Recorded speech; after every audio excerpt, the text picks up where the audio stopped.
Hi everyone and welcome to the very first video in my Halloween videos this year. Today's video is going to be a isolated video on blood and the use of fake blood and how you can create makeup looks that look very bloody. So in this video I'm gonna talk about different types of fake blood that I personally use or have used in the past and why I still use them or why I don't use them anymore. The first one is stage blood, of which I am including a picture somewhere around here. It's actually a water-based blood that really does stain clothing because it's kind of like a colored pigment. It is really runny. It does dry kind of more dark than it is, but it's quite too bright to be a realistic blood. And also for makeups, this wasn't the best blood for me because my model does run around at conventions with that blood. He does sweat a lot, so the blood would just start dripping from him, and since it was really too bright red, I really didn't like using it. Then the second type of fake blood I don't own anymore, but I used to use and used to have, is kind of a gelish blood. Now this blood can be found almost anywhere around Halloween. It is really gooey, it's really liquidy. It often smells of strawberries, which isn't a good indicator, to be honest, of fake blood. So yeah, this fake blood is really runny, it doesn't dry, it stays really sticky. I had a bottle of it, I used it once and then I threw it away because I hate this blood. If you don't have to buy it, just don't buy it. It is too bright red, it doesn't dry, it remains sticky, it remains runny, it's just a big mess. And then to the actual bloods that I personally use, that I own and that I like to use a lot. So the first one is this Meron. This is stage blood and this is the fresh blood. So this is a really bright red color. So as you can see by the top of the bottle, this is a really bright red look. This is especially good if you're creating wounds that you want blood dripping out of, or if you want blood dripping out of the corners of the mouth, etc. This doesn't dry, but it's really sticky and goopy, and it does stay where you put it. So it isn't runny like the special effects blood that you can buy in cheap stores. This is much better quality. It's actually quite thick, so when I move the bottle you can see it moving a tiny bit, but it's not too watery. So I really enjoy this one.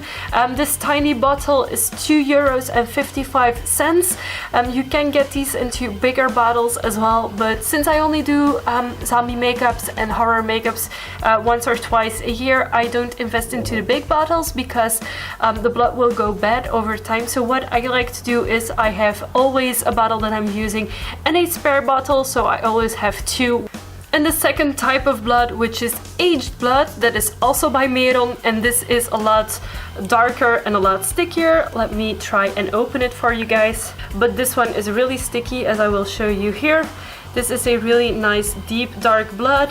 I should have used another background for this because I'm not sure if you guys can see it, but it drips quite slowly.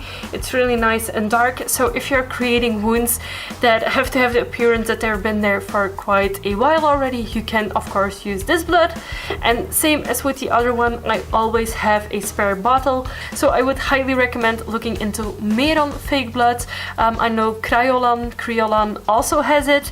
It's also the same good quality. Then of course you can make your own blood. I am not going to tell you how to make your own blood because I never do it myself.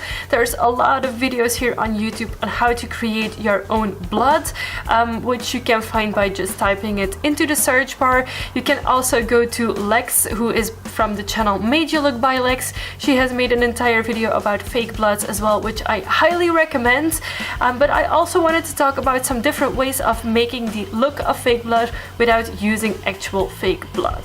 So the first method that I personally have used for quite a few years is actually using eyeliners and lip liners, etc. to create an illusion of fake blood. So you can just use a basic red color eyeliner, for example, to make a drip coming from your eyes, and then use a little bit of darker to create a shadow, and then a little bit of white to create a highlight. And that's how you can also create an idea of fake blood. What I also like to use are cream makeups, and this is actually a brand new palette, hence why it is still this clean.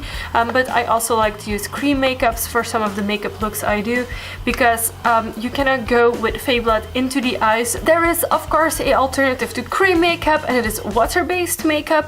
Water-based makeup basically does more or less the same as cream makeup. You can use it around the eyes or closer to the eyes than you can with fake blood, but since it is water-based, once you start sweating it will just drip off, hence the reason why I only have this small palette that I don't really use as often. Now we're gonna go in the most expensive method of creating a look of fake blood, and it is a alcohol activated palette. Now this is my special effects palette that I use for my zombie makeups, etc. So in this palette I actually have two blood tones and then a bruise tone that I mix up to create a more bloody look. So if I want a blood look that doesn't drip, that doesn't stain anything, that just stays on, these are the colors I am going for.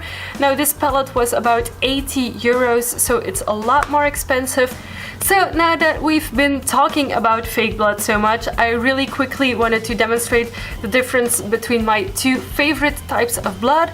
So these are the two types of blood that I prefer using, and I almost always combine the two. So this is the fresh blood, so the one from these bottles, these small squeezy bottles, and I actually have like a droplet applicator, so it's really more liquidy, so you can just pour it and just squeeze out a drop that will immediately start running down your face.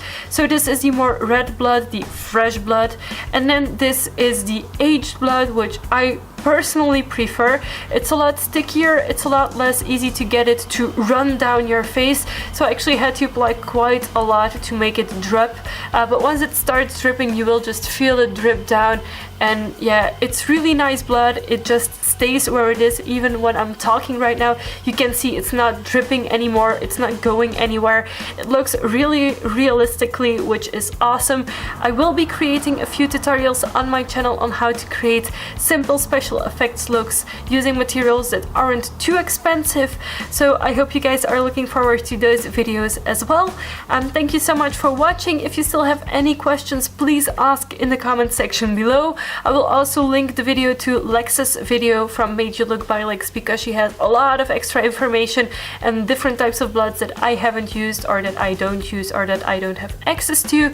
So I hope you guys enjoyed this video. Give it a thumbs up if you did, and yeah, keep an eye out on my channel for future Halloween videos. Subscribe if you haven't already so you get notifications of every single video, and I will see you very soon. Thanks for watching guys, bye!